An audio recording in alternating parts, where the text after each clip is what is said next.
Volvemos a las cosas como son. Está con nosotros Ana María Márquez y estamos evaluando este escenario vinculado a los riesgos a los que estamos expuestos como país, riesgos que tienen diferentes causas.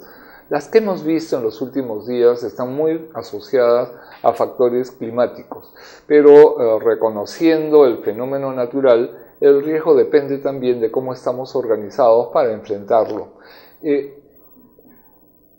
Tú señalabas que nuestro sistema de gestión de riesgos tiene como tres partes. Creo que es algo que nuestro público no siempre tiene claro. Hay una imagen más bien de INDECI antes que de sistema. ¿Podríamos mirar un poco las piezas? ¿Quién tiene la respuesta a emergencias a su cargo? INDECI, no solamente la respuesta, sino también parte de la preparación. Preparación para la respuesta de emergencia, de acuerdo. E INDECI tiene una estructura en el territorio, vinculada con los gobiernos regionales y locales, ¿no es cierto? Bueno, realmente INDECI es el ente rector que norma las políticas y cumple un rol de apoyo y un rol de intervención cuando las capacidades locales no son suficientes para dar respuesta o para atender la crisis o la situación de emergencia. Pero es la emergencia lo que le toca. ¿Todas las emergencias? Así es, todas las emergencias. La que tiene que ver con clima. Sismo, y también deberían intervenir porque forman parte del concepto de emergencia las situaciones de conflicto que requieren algún tipo de apoyo humanitario a la población afectada por el conflicto. Pero eso normalmente no ocurre con INDECI, ¿no es cierto? No ocurre, por lo menos en términos del modelo peruano de intervención, eso no está en la cancha de INDECI. Claro, ese es el organismo especializado y técnico que norma la parte de respuesta, como decimos. ¿Qué norma? Esa es la palabra clave, porque la capacidad operativa entonces tiene que estar en el equipo del gobierno regional o del gobierno local. Se ha transferido y trasladado, por ejemplo, no solamente competencias, sino también la posibilidad de programar recursos para estar provisionado, ¿no?, de los suministros que se requieran distribuir en caso de ayuda de emergencia humanitaria. Pero eso supondría que un gobierno regional debería tener un almacén de emergencias, equipo y maquinaria, por lo menos para manejar la situación. Presupuesto para el combustible, etcétera. ¿Y cuál es tu experiencia? Mira, mi experiencia es que muchas veces los gobiernos regionales no saben cómo utilizar las herramientas que el presupuesto les puede ofrecer para garantizar los recursos para ¿Y las otras instituciones del sistema, el propio INDECI, no apoya a los gobiernos regionales para eso? Mira, hay una normatividad, ha habido algunos intentos de instituciones especializadas en gestión de riesgos de capacitar a la población. El propio MEF tiene un programa presupuestal orientado al tema de gestión de riesgos. ¿Pero para manejo de emergencias o para prevención? También para la respuesta. Y además, si el gobierno regional declara la situación de emergencia, puede disponer de recursos de su presupuesto para la respuesta. Si es que los tiene, por supuesto. Si es que los tiene, efectivamente, ¿no? La segunda instancia que tú mencionaste era el CENEPRED. Así es. ¿Por qué no nos comentas un poco cuál es el perfil o el rol del CENEPRED? Ya, es el organismo que realmente también tiene una función normativa y de soporte técnico.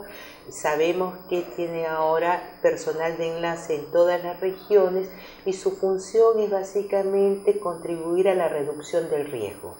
O sea, es una función preventiva. Comprende no solamente lo preventivo, sino también la identificación de los riesgos y vulnerabilidades y las acciones que ayuden a disminuir estos riesgos. Porque la prevención básicamente es cómo evito determinados riesgos. Claro, pero si hay que reducir vulnerabilidades. La reducción es cómo reduzco, ¿no? Sí. Pero ahí no me queda clara la frontera, o yo soy... No, yo creo que bajo el concepto de prevención pueden entrar todas las otras competencias de CENEPRED, ¿no? Cómo evito que el riesgo se incremente. Por ejemplo, una medida de prevención es, si yo sé que existen territorios o zonas de mi localidad que pueden inundarse, la forma de evitar que haya una emergencia es regulando el asentamiento de la población, evitando que ésta se instale en zonas que representan algún Pero eso no peligro lo o hace, amenaza. eso no lo hace CENEPRED, porque esa Por gestión del eso es territorio es que el él es municipio. él norma y da los lineamientos nacionales, y esta competencia de gestión del territorio la tiene que realizar el municipio. Pero hay una tercera función, una coordinación del sistema, ¿no es cierto? Así es, a través de la Secretaría. Y esa Secretaría está a cargo de la Presidencia. De la PCM, es la Secretaría que integra y facilita la articulación del CENEPRED y del INDECI, y que deberían tener a niveles regionales y locales un mecanismo similar para que las funciones, tanto de respuesta, preparación como de prevención, como tú las señales, estén adecuadamente coordinadas. Pero mientras más chico es el territorio, menos expertos tenemos. Entonces la gente tiene que hacer de todo. ¿Funciona este esquema de 3 cabezas arriba? Porque cuando uno va al municipio local, muchas veces no hay los recursos humanos suficientes, ¿no es cierto? Porque a nivel local no deben haber 3 mecanismos o 3 espacios, sino fundamentalmente un gobierno local que asume el rol de facilitador de la coordinación de todos los servicios locales que pueden contribuir a la prevención o a la respuesta. Lo que sucede es que muchas veces pensamos que este tema de emergencias o de gestión de riesgo es un asunto solo del INDECI o solo del CENEPRED. Realmente desde el Ministerio de Transportes, desde el Ministerio de Agricultura, desde el Ministerio de Educación, desde todos los sectores que tienen servicios terminales a nivel local, tenemos que hacer las dos cosas. Nos quedan 2 minutos. Infancia. ¿Cómo es que en este escenario de múltiples actores nacionales, ¿no?, se atiende la situación de la infancia como población que es especialmente vulnerable a estas situaciones? Sí, lamentablemente los impactos en la infancia no son muy visibles cuando se hacen los reportes de daños y necesidades.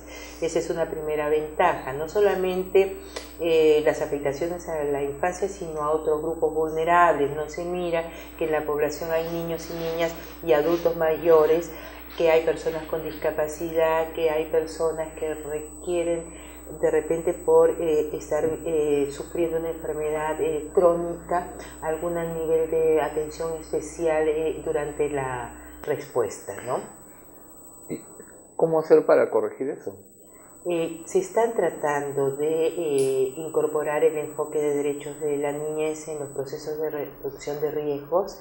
Se está haciendo a través de proyectos pilotos en algunas localidades con la participación tanto del INDECI y CENEPRED, pero esto no es suficiente. Necesitamos, por ejemplo, que en los formatos de reporte incluyas data que te permita mirar cómo se está afectando no a la población y casas en general, sino de manera particular a los grupos más vulnerables. O sea, dejar de ver las cosas y mirar a la gente que usa esas cosas. Así es, colocar y eso en de el que centro, los niños primero sea una verdadera consigna. Así es. Pongamos a las niñas y a los niños primero en la definición de estrategias para gestionar el riesgo, sobre todo en un escenario donde los riesgos se van a incrementar y depende de nosotros reducir las vulnerabilidades y por tanto la población afectada. Por ahora, muchas gracias a todas y todos y muchas gracias a Ana María por habernos acompañado en esta reflexión sobre la gestión de los riesgos y la vida de las personas.